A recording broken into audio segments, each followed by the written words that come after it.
we need to start passing good information off to people, not bad information. And all the craze right now, or it's not as popular right now, but it was for a little while ago, is people are doing this on their laser. Stop it. All right.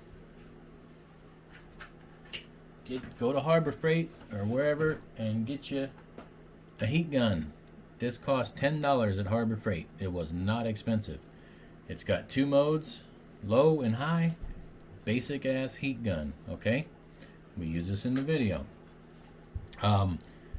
What people are doing is they'll mark off their lasers, their projects, and they'll do the engraving, and they'll take it out, clean it, blow it off, do whatever they want to do it, put shellac on it, whatever, and then they'll put it back in the laser, and they'll put the paint powder on it, put it back in the laser, turn the air off, turn the laser down, and run it again. And then they'll screw up, so they have to do it again. Then they'll screw up again, because think about how many times you're going to have to go back and forth to find the perfect heat temperature setting of your laser beam to melt the paint, to make it liquid so that it turns into paint and then gets into the wood and does what it's supposed to do, but doesn't blow all over the damn place, or you're not shooting through, making a bigger hole in your engraving. It's just stupid, right?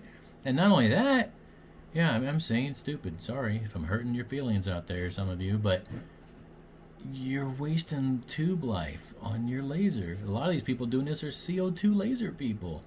Those are like light bulbs, right, guys? They have a lifespan.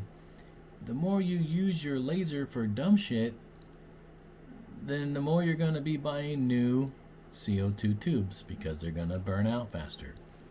Sorry, I'm sounding like a jerk, but I mean, come on, guys. I'm being funny about it, but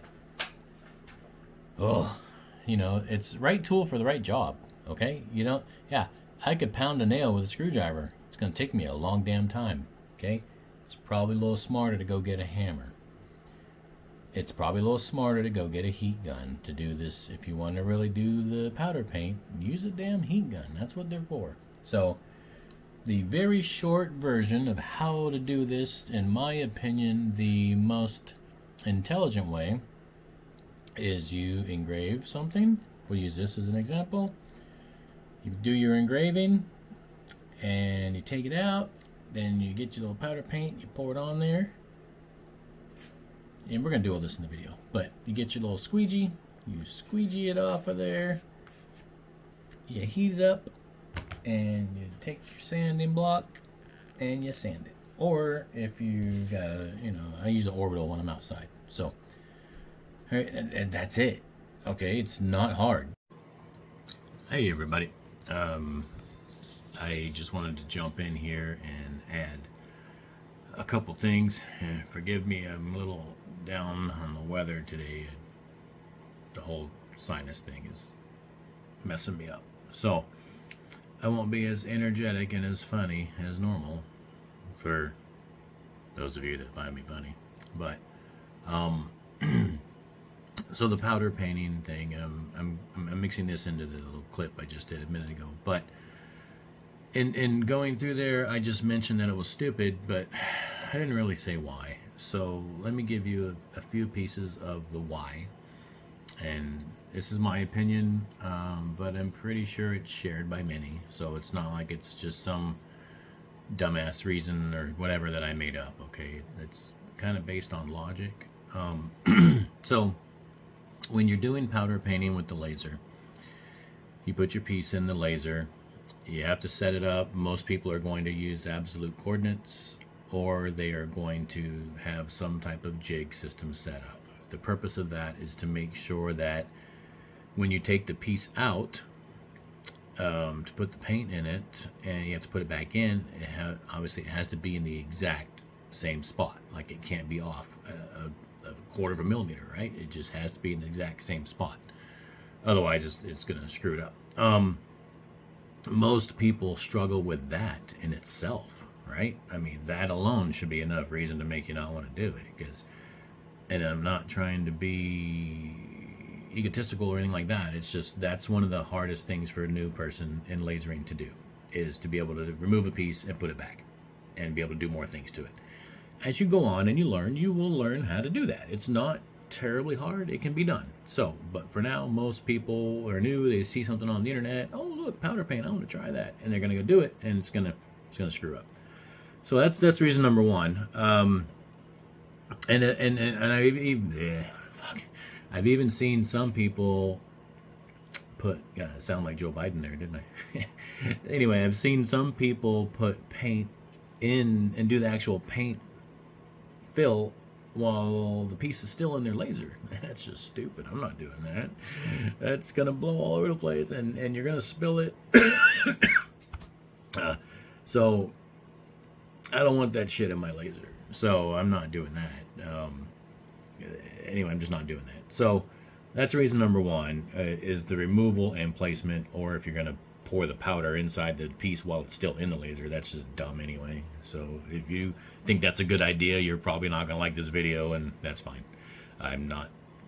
You're not the kind of person I'm trying to speak and help. So secondly, it's quicker, guys, to use a heat gun. It really is. I've done both, okay? And I'm not going to go and spend the time to video them both because, God, this stuff takes forever. But it is quicker to just use the heat gun, right? All you're doing is pouring the paint on it, squeegeeing it off, and you take the heat gun and heat it up, sand it, and you're done. Now, there's those people like, oh, I don't want to sand it. Sanding's too much work. Really? You're in the business of working with wood, and you don't want to sand it? Okay, go back to acrylic and leather and leave wood alone. If you're opposed to sanding your projects when you're done with them, you should just stop using wood, okay? So, there's my sarcastic ass answer to number two, is people don't want to sand it after. You should sand all your shit after. I mean, what the hell? Anyway, I got a headache. Sorry, I'm being grumpy. So, yeah. You don't want to do it in the machine. You don't want to pull it in, put it out, and people don't want to sand it after, so they think the laser easier because you are going to have to sand it, right?